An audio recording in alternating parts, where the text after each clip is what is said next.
एक समय की बात है। एक छोटा सा गांव था जहां एक भिखारी रहता था। उस भिखारी का नाम माधव था। माधव रोज सुबह उठकर गांव के अलग अलग हिस्सों में भीख मांगने जाया करता था। उसका जीवन भिक्षा पर ही निर्भर था। गांव के लोग भी उसे पहचानते थे और कुछ ना कुछ उसे दे दिया करते थे। माधव की एक खासियत थी। वह अपने साथ हमेशा एक छोटी सी झोली लेकर चलता था, जिसमें वह कुछ अनाज के दाने रखता था। ऐसा वह इसलिए करता था क्योंकि इतने वर्षों में उसने एक बात समझी थी। अगर कोई उसकी झोली में कुछ ना देखे तो उसे भीख देने में हिचक जाते थे। अगर उसकी झोली में कुछ पहले से ही दिखे तो लोग उसे और भीख दे देते थे। यह उसकी भीख मांगने की चालाकी थी। एक दिन वह सुबह जल्दी उठकर अपने काम पर निकल पड़ा। आज वह कुछ अजीब सा महसूस कर रहा था, जैसे आज का दिन कुछ खास होगा। जैसे ही वह गांव की मुख्य सड़क पर पहुंचा, उसने देखा कि सामने से एक शानदार रथ आ रहा है।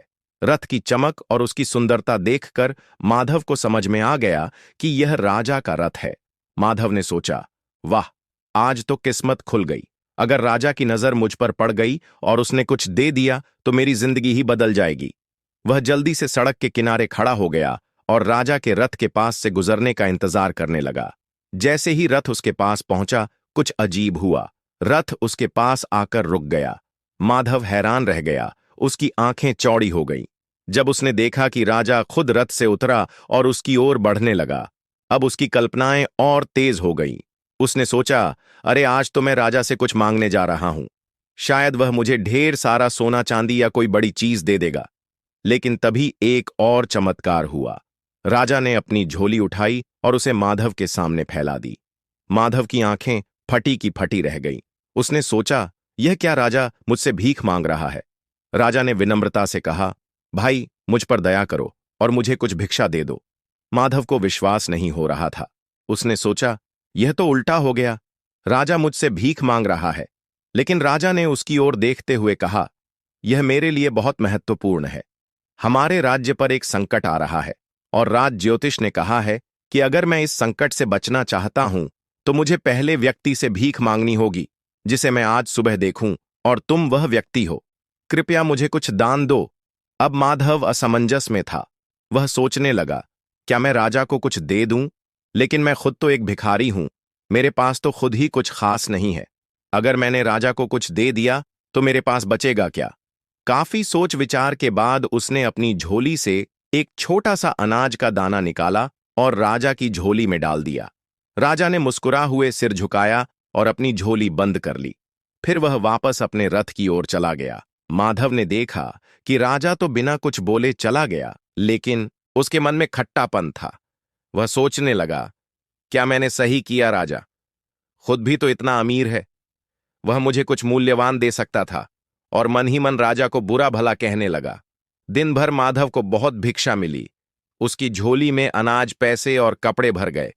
लेकिन उसके मन में एक अजीब सी बेचैनी थी। उसे राजा से मिलने का मौका मिला था और उसने उस मौके को व्यर्थ जाने दिया।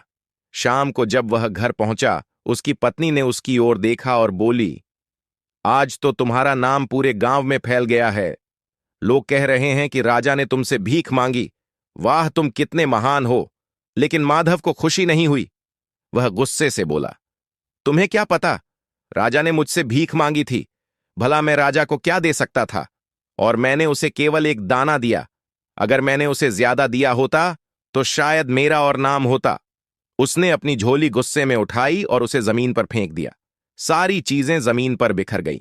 जैसे ही अनाज जमीन पर गिरा, माधव की नजर एक चमकते हुए दाने पर पड़ी।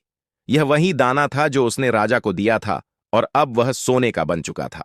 माधव यह देखकर हक्का बक्का रह गया। वह सोचने लगा, अगर मैंने राजा को सिर्फ एक दाना देकर सोने का दाना पाया है, तो अगर मैंने उसे ज्यादा दिया होता तो मेरा पूरा जीवन बदल सकता था। वह जमीन पर बैठ गया और रोने लगा। वह समझ चुका था कि उसने अपनी लालच के कारण एक बड़ा मौका खो दिया। यह कहा एक बहुत महत्वपूर्ण सीख देती है। हमें अवसरों को पहचान कर बिना स्वार्थ के दान देना चाहिए।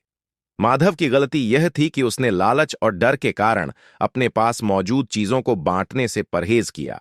अगर वह दिल खोलकर राजा को दान देता तो उसे बहुत बड़ा लाभ मिल सकता था। इस कहानी से यह संदेश मिलता है कि जब भी हमें कुछ देने का मौका मिले तो हमें निस्वार्थ भाव से देना चाहिए। यही दान हमें जीवन में असली सफलता और खुशी दिलाता है।